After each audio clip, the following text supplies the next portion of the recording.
Meron tayong, ito rin, meron pang isang mga set ng bulaklak dito. Itong magandang arrangement na to ay 700 pesos. Naka-basket na siya, tapos maganda yung kanyang, marami siyang laman. Ayan. Tapos yung mga nakabukay na yon ay 80. Magkano po ito? 80? 70 pesos. At ito, yung kulay dilaw ay 50 pesos. Ayan. Ito si ate. Ate, ano pangalan mo ate? Si ate Raquel ang tindera nung ating, nitong mga bulaklak na to. Tapos ito, meron siyang mga parang vase din, 100 pesos. Magkano yung kandila mo ate? May 5 pesos, may 10 pesos, tapos meron tayong 60. Ito, 60 pesos ito. Isang supot. Yes. Dalawa na to. Yes, madam. Yung chicharon mo magkano? 55. 55. Yes. Itong fish cracker mo? 20. 20 pesos. Kanina ka pa dito? Opo. Umaga, madaling. Kahapon, nandito ka na din. Nandito ka din. Ngayon lang. Kanina, anong oras ka nandito? Mga 5? Alas 5. Yes. May mga bumibili na nung ganong oras. Wala pa. Wala. Pumwesto ka lang talaga.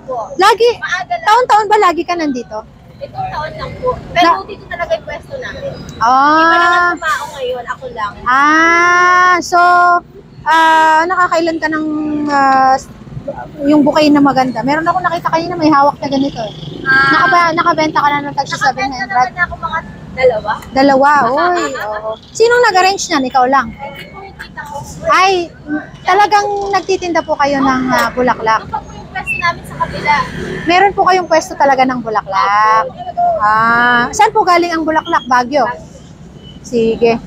Ayan, nandito ako ngayon sa loob, yung kanto papasok ng Abad Cemetery. Ayan. Iikot tayo dito.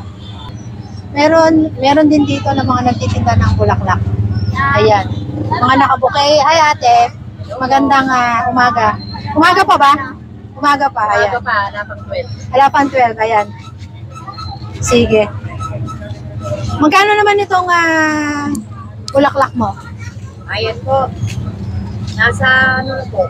Kanina 180 ngayon, 150 na lang. Ito, 150 ito. 150 arrange na. Ito na yung buo na to. Itong itong pwedeng itanim. Planted, nasa 200 po. 200 pesos. Ngayon, magkano na lang?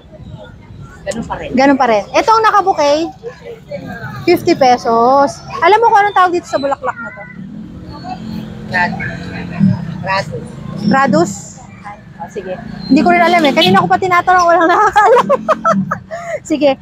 Itong kandila mo magkano?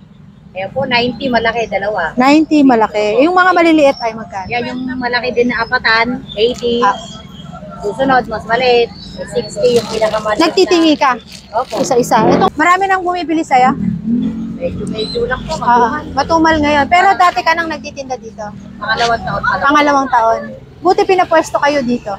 Opo, madaling araw pa lang mag-uunahan na. Ay, kanya-kanya kayong pwesto. Nag-uunahan kayo. Si ate, anong name mo? Tina po. Tina. Tina. Ayan, si ate Tina. Hanggang anong oras ka dito? Kaya hanggang maubos po. Ayan. Hanggang maubos. Ito, sinong dadalawin mo ngayong nanay po? Nandito siya sa Abad. Doon po. Sa loob. Ano pangalan mo, kuya? Benji Calderon. Ayan, si Kuya. Taga saan po kayo? Taga Linek. Kadarating mo lang. Opo. Malayo pa, maglalakad pa kayo. Dito na kayo magtatanghalian. O saglit lang kayo dito. Pag-wait lang. Iikot lang kayo, titirik lang kayo ng kandila. Sige. Para fish yan. Ate, magkano ang bulaklak mo? Sandaan lang, madam. 100 ito. Ikaw talagang nag-arrange. Yes, madam. Saan galing tong mga bulaklak? Galing po ng madam Baguio. Pumunta ka ng Baguio? Umangkat lang ako, madam. Pero dito mo na binili yan sa palengke? O pumunta ka ng Baguio? Inangkat ko lang sa palengke. Inangkat mo sa palengke. Anong tawag dito sa bulaklak na to? Ay, madam, Radus. Radus. Itong puti, Radus din. Yes, madam. Ito yung tinatawag na African Daisy. Tama ba? Yan, madam. Sige, anong pangalan mo ate? Vivian. Ate Vivian, taga dito ka ba? Yes. Ito lang ang ba? Dito ka lang. So, itong pwesto na to, kailan ka pa dito? Kahapon nandito ka na? Madam, kahapon pa ako. Magkano yung kandila mo? Madam, may 5 piso, may 10. May 5 pesos. Marami nang bumili? Marami naman na madam. Oo, fresh na fresh. Itong ganito mong arrangement, magkano? 700 po. 700 pesos. Eh, yung mga nakabukay mo, magkano? Madam, ito yung na-arrange ko. Ah! So, pero nagtitinda ka rin ng nakabukay. Oo. Magkano? 30 pesos isang piraso. Ay, pira-piraso nagtitinda ka din. Ito.